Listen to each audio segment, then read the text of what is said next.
చిన్న ప్రార్థన చేసుకుందాం. దేవుని వాక్య ధ్యానంలోనికి ప్రవేశిద్దాం. మమ్మల్ని ఎంతగానో ప్రేమిస్తున్నటువంటి మా ప్రియ పరలోకపు తండ్రి, మీ ఘనమైన పరిశుద్ధమైన శ్రేష్టమైన నామమునకు స్తుతులు స్తోత్రములు చెల్లించుకుంటున్నాం తండ్రి.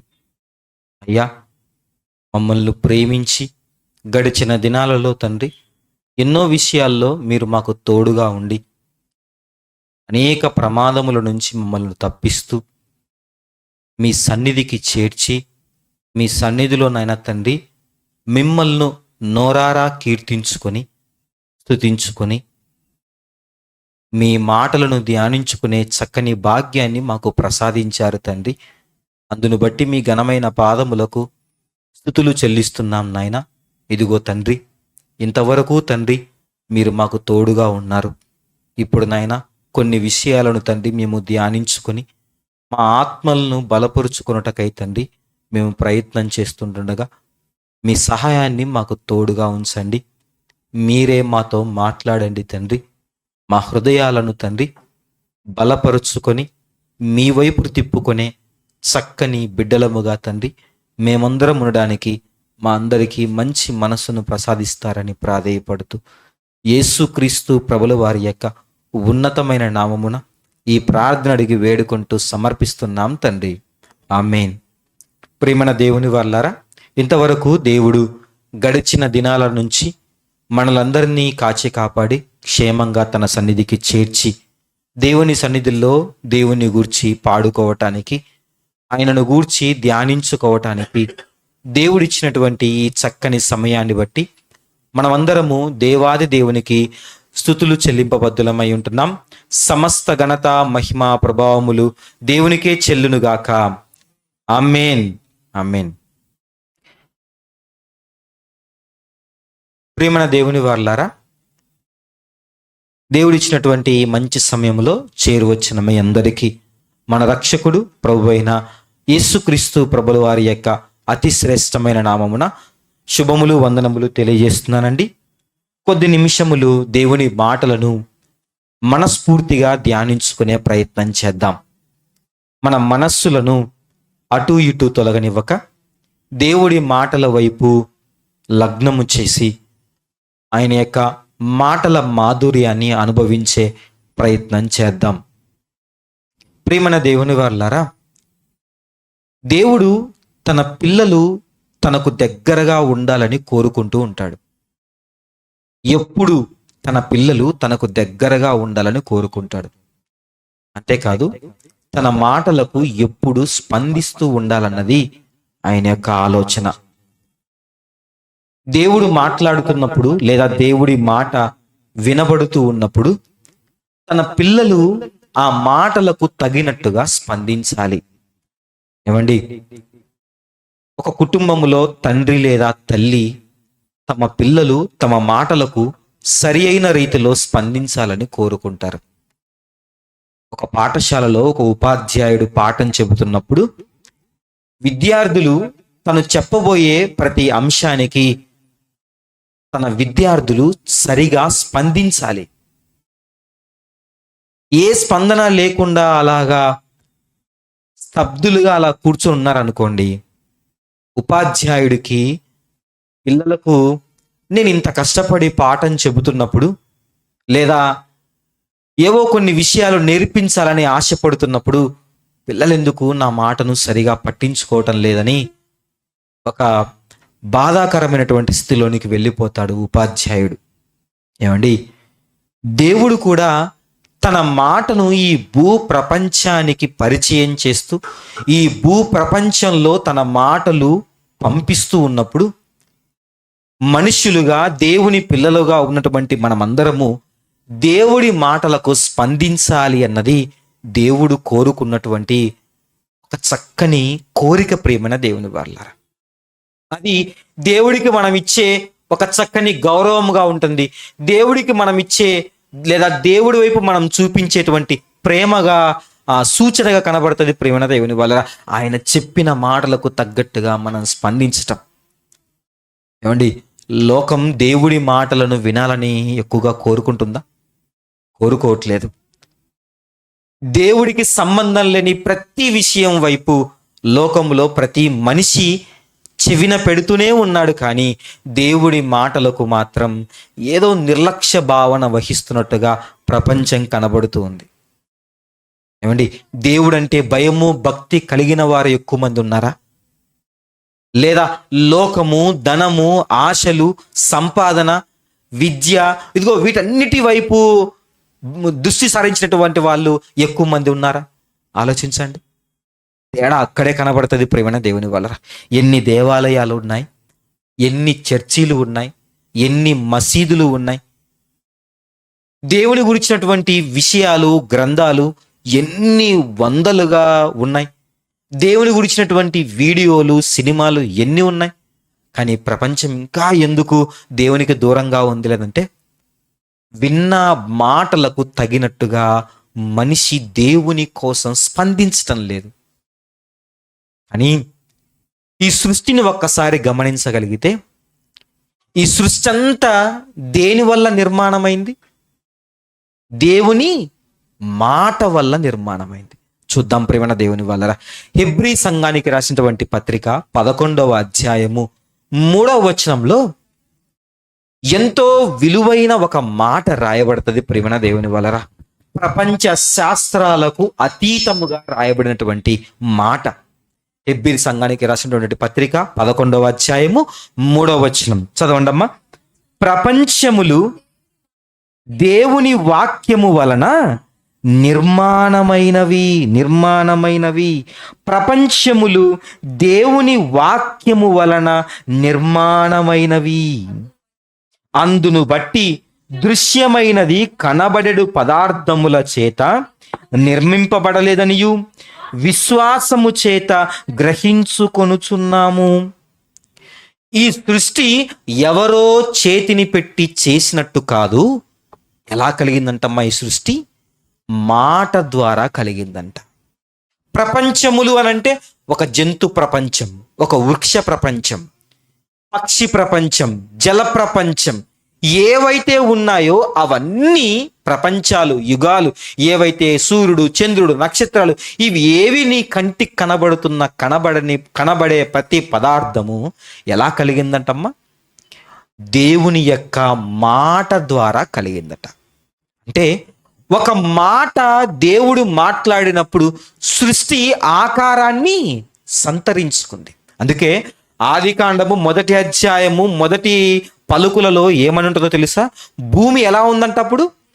నిరాకారముగాను శూన్యంగా ఉందంట. నిరాకారం అంటే there is no certain shape. ఒక షేప్ అనేది లేదు. చుట్టూ జలములు ఉన్నాయి. ఆ జలముల మీద చీకటి, అగాధ జలముల మీద ఆవరించి ఉంది. చీకటి ఉంది పూర్తిగా. అటువంటి సమయంలో దేవుడు ఒక మాట మాట్లాడతాడు. దేవుడు ఒక పని చేయాలనుకుంటాడు. ఏం పని చేయాలనుకుంటాడమ్మా? సృష్టినంతా ఒక క్రమమైన పద్ధతిలో నిర్మించాలి అని కోరుకుంటాడు. అలాంటి సందర్భములో ఆయన చేతులు చాచలేదు. అలాంటి సందర్భములో ఆయన తన శక్తిని వెలువరచలేదు. ఏం పని చేస్తున్నాడయ్యా అనంటే ఆదికాండము 1వ అధ్యాయము 1వ అధ్యాయము 3వ వచనం ప్రియమైన దేవుని వాళ్ళరా. ఆదికాండము 1వ అధ్యాయం 3వ వచనం. దేవుడు వెలుగు కమ్మని పలుకగా వెలుగు కలిగెను. ఏదటమ్మా? దేవుడు వెలుగు కమ్మని పలుకగా పలికాడంతే. ఆయన దేవుడి నోట నుంచి ఒక మాట వచ్చింది. ఒక షార్ప్, ఒక ఖడ్గము లాంటి ఒక మాట బయటికి వచ్చింది. ఏంటో తెలుసా? వెలుగు, నువ్వు కలగాలి, నువ్వు వెలగాలి, let there be a light అని అన్నాడు ప్రేమ దేవుని వల్ల. చేతులతో చేసింది కాదు వెలుగు, మాట ద్వారా కలిగింది వెలుగు. మాట దేవుడి నోట నుండి ఆ మాట ఎప్పుడైతే వచ్చిందో, దేవుడి నోట నుంచి ఆ శబ్దమై ఎప్పుడైతే వెలువడిందో, వెంటనే వెలుగు ప్రత్యక్షమైంది ప్రేమ దేవుని వాళ్ళ. స్పందించింది. అగాధ జలములు మధ్యలో ఒక విశాలము కలుగుగాకని దేవుడు పలుకగా ఈ జలము పైకెళ్ళింది, పైనున్న జలము కిందికి వచ్చింది, కింద భూమి మీద జలాన్ని ఆవరించింది. మధ్యలో విశాలం ఏర్పడింది. ఈ విశాలానికి ఆకాశం అని పేరు పెట్టాడు. తర్వాత ఇదిగో నీళ్లు ఆరిపొమ్మని దేవుడు పలుకగా ఆరిన నేల కనబడును గాకని పలుకగా మళ్ళీ ఆరిన నేల పుట్టింది ప్రియమైన దేవుని వాళ్ళరా. మళ్ళీ ఇంకా ఏమంటున్నాడు చూడండి ప్రియమైన దేవుని వాళ్ళరా. 9వ వచనం ఆకాశము క్రిందనున్న జలము ఒకచోటనే కూర్చబడి ఆరిన నేల కనబడును గాకని పలుకగా. పలికాడంతే. దేవుడు ఒక మాట చెబితే గబగబా ఆ జలములన్నీ ఆరిపోతున్నాయి. తమలో తాము వేడి పుట్టించుకొని అవి ఆవిరై పైకి వెళ్ళిపోతున్నాయి ప్రియమైన దేవుని వాళ్ళ. ఎందుకు? దేవుడు ఒక మాట చెప్పాడంటే మేమది చేసి తీరాలి. ఆరిన నేల కనబడును గాక అన్నాడనంటే భూమి మీద నీటి చుక్క ఉండని ఒక నేల కావాలి. ఇప్పుడు మేము ఆవరించుకొని ఉన్నాం కదా, ఇలాగా జలములు మాట్లాడుకుంటున్నాయి, మేము ఆవరించుకొని ఉన్నాం కదా, ఈ ఆవరించుకున్న ఈ జలముల కింద ఒక ఆరిన నేల కనబడాలి. దేవుడు ఆజ్ఞాపించాడు. ఈ జలములన్నీ వణుకుతూ వణుకుతూ పైకి వెళ్ళిపోయాయి ప్రియమైన దేవుని వాళ్ళరా. వెంటనే మళ్ళీ 11వ వచనం దేవుడు గడ్డిని విత్తనములిచ్చు చెట్లను భూమి మీద తమ తమ జాతి ప్రకారము తమలో విత్తనములు గల ఫలమిచ్చు వృక్షములను భూమి మొలిపించునుగాకని పలుకగా ఆ ప్రకారము. వెంటనే ఆరిన నేల కనబడిన వెంటనే దేవుడు మాట్లాడుతున్నాడు. భూమి నీలో నుంచి ఇప్పుడు ఏం రావాలో తెలుసా? ఏం రావాలి? విత్తనములిచ్చు చెట్లు రావాలి. ఇప్పుడు భూమి ఫలించటం మొదలు పెడుతుంది ప్రియమైన దేవుని వల్ల. ఎక్కడెక్కడ తన సారం ఉందో సారాన్నంతా కూడగట్టుకొని విత్తనాలు ఫలాలు ఇచ్చేటువంటి చెట్లను పుట్టించటం మొదలు పెడుతుంది భూమి. ఎవరు ఆజ్ఞాపించారు? దేవుడు ఆజ్ఞాపించాడు. దేవుడు ఒక మాట చెబితే ఆకాశం స్పందిస్తుంది, వెలుగు స్పందిస్తుంది, భూమి స్పందిస్తుంది, చెట్లు స్పందిస్తున్నాయి, ఫలాలనిస్తున్నాయి, విత్తనాలు ఇస్తున్నాయి ప్రేమన దేవుని వాళ్ళ. దేవుడు పలుకుతుంటే ఒక్కొక్కటి స్పందిస్తూ సరైన క్రమములో నిలబడుతున్నాయి. మళ్ళీ దేవుడు పలికాడు, సూర్యుడా నువ్వు పగలు వెలగాలి, చంద్రుడా నువ్వు రాత్రి వెలగాలి. ఒకటి పెద్ద జ్యోతి, రెండోది చిన్న జ్యోతి. నక్షత్రాలు మినుకు మినుకుమంటూ వెలగాలి మీరు. సూర్యుడా నువ్వు తిరగాలి, నువ్వు మండాలి. ఇదిగో చంద్రుడా నువ్వు తిరగాలి. ఎవరి చుట్టూ? సూర్యుని చుట్టా? నో, భూమి చుట్టూ తిరగాలి నువ్వు. పగలైతే సూర్యుడు కనిపించాలి, రాత్రి అయితే చంద్రుడు వెన్నెలను కురిపించాలి. ప్రతిదీ పలుకుతుంటే ఒక్కొక్కటి తమ తమ ఆర్డర్లో తిరగటం మొదలు పెడుతున్నాయి. తమకు అప్పగించినటువంటి పనిని చేయటానికి పూనుకుంటున్నాయి. ప్రతిదీ స్పందిస్తుంది ప్రియమైన దేవుని వాళ్ళారా. దేవుడి మాటకి ప్రకృతి స్పందించడం మొదలుపెట్టింది. ఆ రోజు అలా మొదలైన ఆ స్పందన ఇప్పటికేమైనా ఆగిందా? ఆగలేదు ప్రియమైన దేవుని వాళ్ళరా. శాస్త్రవేత్తల అంచనా ప్రకారము కోటాను కోట్ల సంవత్సరాల క్రితం, సమ్ బిలియన్స్ ఆఫ్ ఇయర్స్, అన్ని సంవత్సరాల క్రితం తిరగటం మొదలు పెట్టినటువంటి ఈ సూర్యుడు, ఈ చంద్రుడు, ఈ భూమి ఇప్పటికీ ఎక్కడ ఆగను లేదు.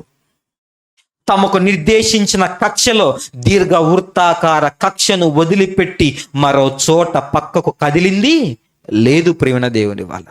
అప్పుడు పండడం మొదలుపెట్టినటువంటి ఈ భూమి ఇప్పటికీ విత్తనం వేస్తే లోపల నుంచి మొలకనివ్వటం, దాని యొక్క విధి అది నెరవేరుస్తూ ఉంది.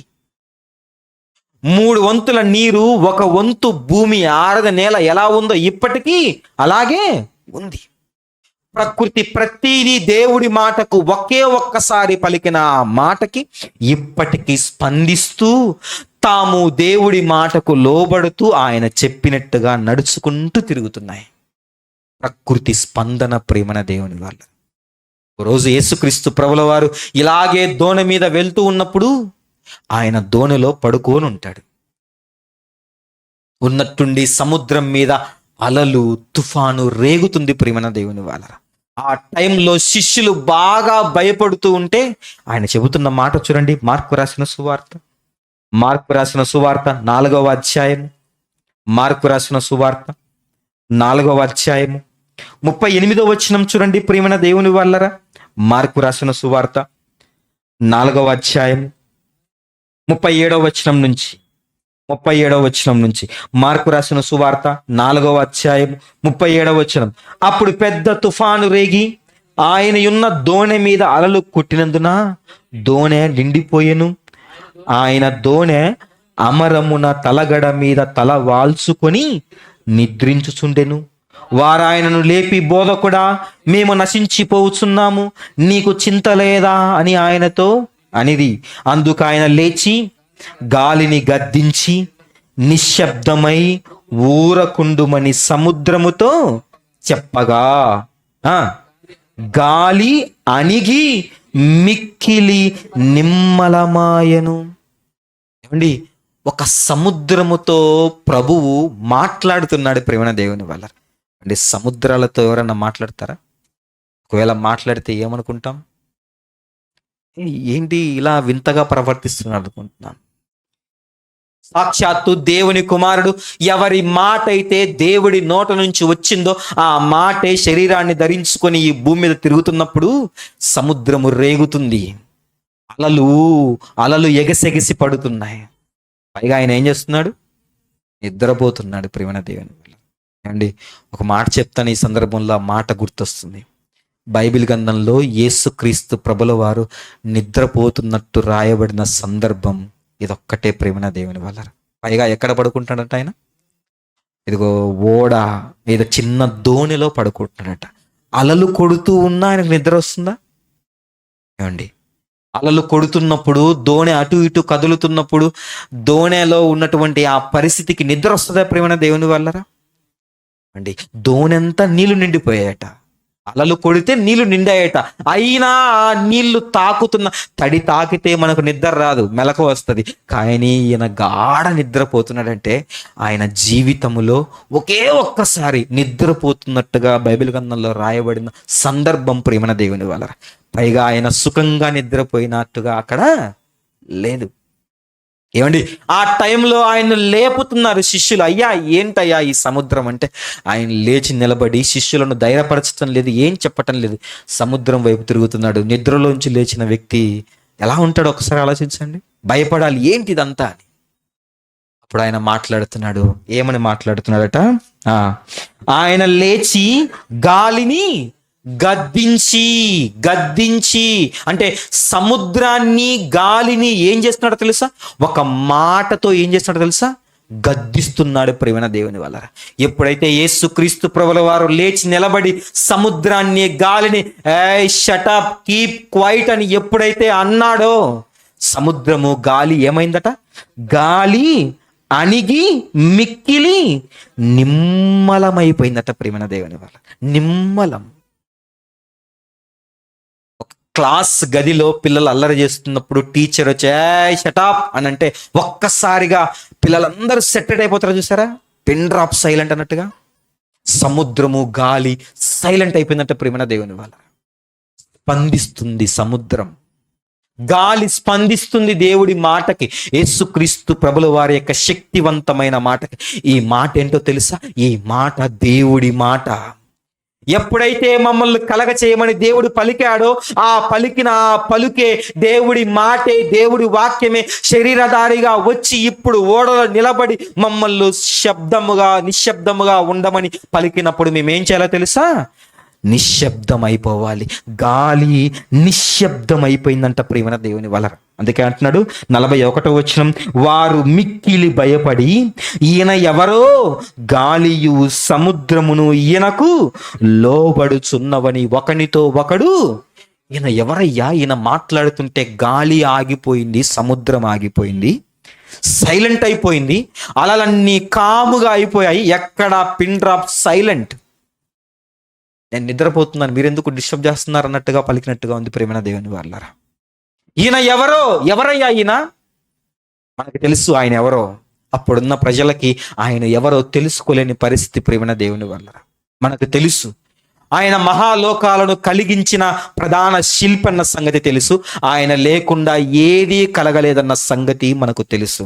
ఆయన ఎవరో కాదు, ప్రపంచానికి రక్షకుడు, లోక రక్షకుడు యేసుక్రీస్తు ప్రభుల వారు. ఆయన మాట్లాడితే ప్రకృతి స్పందించటం మొదలుపెట్టింది.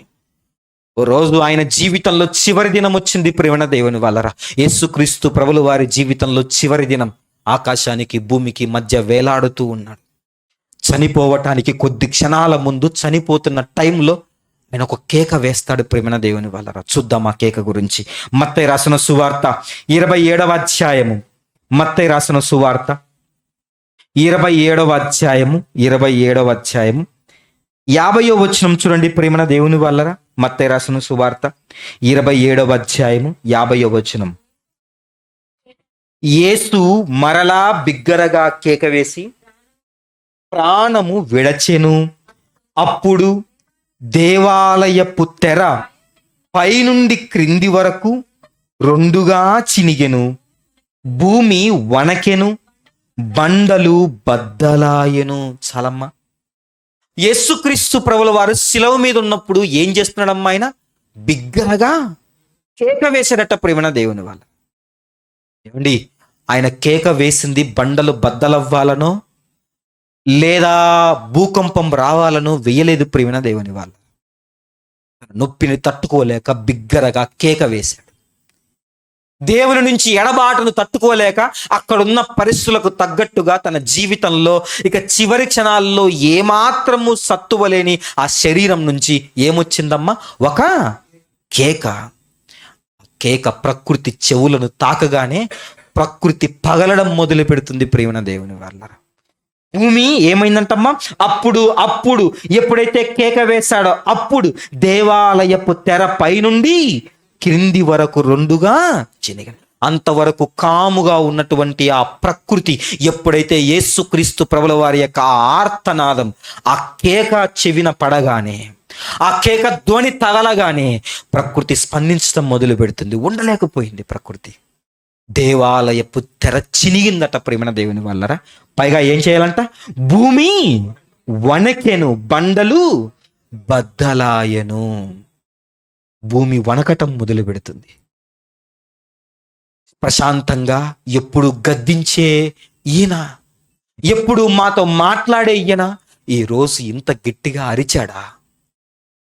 ఆ భూమి కంపించటం మొదలుపెట్టింది ప్రేమణ దేవుని వాళ్ళరా. ఎందుకు అరుస్తున్నాడు ఈయన? ఎంత బాధ కలిగితే ఈయన అరిచింటాడు అయ్యో అని ప్రకృతి స్పందించటం మొదలు పెడుతుంది. దేవుడి మాటకి, దేవుడి గద్దింపుకి, దేవుడి కేకకి ప్రకృతి స్పందిస్తూ ఉంది ప్రేమణ దేవుని వాళ్ళరా. మనుషులు స్పందించగలుగుతున్నారా? దేవుడి మాటలకి మనం స్పందించే స్థితిలో ఉన్నామా? ఓ రోజు దేవుడు మాట్లాడుతూ ఉంటే వినాలని ఎవరొచ్చారో తెలుసా? ఎవరితో మాట్లాడుతున్నాడో తెలుసా? చూద్దాం ప్రేమణ దేవుని వలన. యెషయా గ్రంథము 1వ అధ్యాయం 2వ వచనం ప్రేమణ దేవుని వలన. యెషయా గ్రంథము 1వ అధ్యాయము 2వ వచనం చదవండి అమ్మా. యెహోవా మాట్లాడుచున్నాడు. యెహోవా అంటే దేవాది దేవుడు ప్రేమణ దేవుని వలన. యెహోవా మాట్లాడుచున్నాడు. ఆకాశమా ఆలకించు, భూమి చెవియొగ్గుము. నేను పిల్లలను పెంచి గొప్పవారినిగా చేసి తిని వారు నా మీద తిరగబడి ఉన్నారు. ఎవరితో మాట్లాడుతున్నాడమ్మా? ఎప్పుడు మాట వినే ఆకాశం తలదించి దేవుడి మాట వింటుంది. ఎప్పుడు ఆయన ఆజ్ఞకు లోబడే భూమి, ఆయన ఆజ్ఞకు వణికే భూమి ఇప్పుడు దేవుడి మాట వినటం మొదలు పెడుతుంది. ఎందుకనంటే ఆయన మాట్లాడుతుంటే ఏ మనిషి చెవులు ఇవ్వటం లేదు. ఆకాశమా, నేను చెప్పే మాటలు విను. ఎప్పుడు నువ్వు నా మాట వింటావు కదా, నేను ఎప్పుడు మాట్లాడినా చెవులు తెరుచుకుంటావు కదా నువ్వు. ఆకాశమా, నా మాట విను. చెప్పండి అయ్యగారు. భూమి నా మాట వినంటే గడగడ వణుకుతుంటూ భూమి వచ్చింది ప్రియమైన దేవుని వాళ్ళరా. వాళ్ళతో ఎవరి గురించి మాట్లాడుతున్నాడో తెలుసా? నేను పిల్లలను పెంచి గొప్పవారినిగా చేసి తిని వారు నా మీద తిరగబడి ఉన్నారు. నేను పిల్లలను పెంచానయ్యా, గొప్పవారినిగా చేశాను. గొప్పవారిగా అంటే ఈ భూ ప్రపంచంలో ఏ జీవికి ఇయ్యని జ్ఞానాన్ని ఎవరికి ఇచ్చానో తెలుసా? నా పిల్లలకి ఇచ్చాను. తన ఆకారానికి 2 10 పెద్దదైన మృగమైనా సరే మనిషి చెబితే లోబడాల్సిందే. ఏనుగు చూడండి ఎంత పెద్దగా ఉంటుందో, కానీ మనిషి ఒక చిన్న మాటతో దాన్ని ఏం చేస్తాడో తెలుసా? కంట్రోల్ చేస్తాడు. సింహం ఎంత భయంకరమైనది, ఒక చిన్న మాటతో అగ్నిలో దూకు అనంటూ దూకేస్తుంది అది ఆ సింహం. ఆ రింగులో నుంచి దూకు అంటే దూకుతుంది. నీకంటే పెద్దవైనటువంటి ఎద్దులు కావచ్చు, ఆవులు కావచ్చు, నీ ఆకారములో నీకంటే శక్తివంతమైనవి, నీకంటే పెద్దవి ఏదైనా సరే మనిషికి లోబడాల్సిందే. వాళ్ళనంత గొప్పగా చేశానయ్యా, భూమి మీద వాళ్ళను ఏలికలుగా చేశాను, ఏలమని చెప్పాను అని వాళ్ళు ఏం చేశారో తెలుసా? భూమిని మాత్రమే ఏలుతున్నారు, అని నా మాటను మాత్రం వినటం లేదు, నాకు స్పందించటం లేదు. పైగా నాకు స్పందించకపోగా నాకేం చేస్తున్నారో తెలుసా? తిరగబడ్డారయ్యా. ఏమండి, దేవుడి మాటకు స్పందించని స్థితి ఏంటో తెలుసా ప్రేమ దేవుని వల్లరా? అదొక భయంకరమైన పాపపు స్థితి. దేవుడి మాటకు లోబడక, దేవుడి మాటకు మన శరీరం స్పందించకపోతే మన శరీరం ఎలాంటిదో తెలుసా? మందులు వాడుతున్నా, ఇంజెక్షన్లు పొడుస్తున్నా, ఎటువంటి వైద్యం చేస్తున్నా స్పందించని కోమాలో ఉన్న ఒక శరీరముతో సమానం. ఏమండి, కోమాలో ఉన్నటువంటి వ్యక్తికి ఎటువంటి పరిస్థితి ఉంటుందో తెలుసా? ఏమయ్యా, ఏమైందయ్యా ఆయన పరిస్థితి అని అంటే, మేము ట్రీట్మెంట్ చేస్తున్నాం కానీ ట్రీట్మెంట్కి ఆ బాడీ స్పందించటం లేదయ్యా. ఏదైనా రియాక్ట్ అయితే, ఏదైనా రియాక్షన్ ఇస్తూ ఉంటే అతనికి ఏమైనా ఎలా రియాక్షన్ ఇస్తుందో చెప్పి అతనికి ఆ మందులు వేయచ్చు. ఏమండి, ఫస్ట్ డాక్టర్ దగ్గరికి వెళ్ళగానే స్పృహలో పడిపోయిన వ్యక్తికి డాక్టర్ చేసే ఫస్ట్ ఇదేంటో తెలుసా? కళ్ళు ఇలా ఓపెన్ చేసి కంట్లో ఏమేస్తాడో తెలుసా? లైట్ వేస్తాడు. ఎందుకు వేస్తాడో తెలుసా? కాంతి పడగానే కన్ను రెప్ప ఆడుతుంది, కాంతి పడగానే కన్ను స్పందించటం మొదలు పెడుతుంది. అలా స్పందించకపోతే ఆ ఒంట్లో ఏం లేనట్టో తెలుసా? ప్రాణము లేనట్టు ప్రియమైన దేవుని వాళ్ళ. కోమాలో ఉన్న వ్యక్తి ఎలాంటి వ్యక్తో తెలుసా? మాటలకు స్పందించను లేడు, అలాగని చావను లేడు. ఒకవేళ స్పందించేంత వరకు ఏం చేయాలో తెలుసా? మేము ప్రయత్నం చేస్తూ ఉంటాం. స్పందిస్తే చెప్పగలం. ఎన్ని రోజులయ్యా ఇలాగా అంటే, ఆయన స్పందించేంత వరకు అతను ఇలాగే ఉండవలసిందే. ఏమండి, పాపపు స్థితి ఎలాంటిదో తెలుసా? పాపం ఎలా చేస్తుందో తెలుసా? మనల్ని దేవుడి మాటకు స్పందించకుండా ఆపుతుంది ప్రేమ దేవుని వాళ్ళు.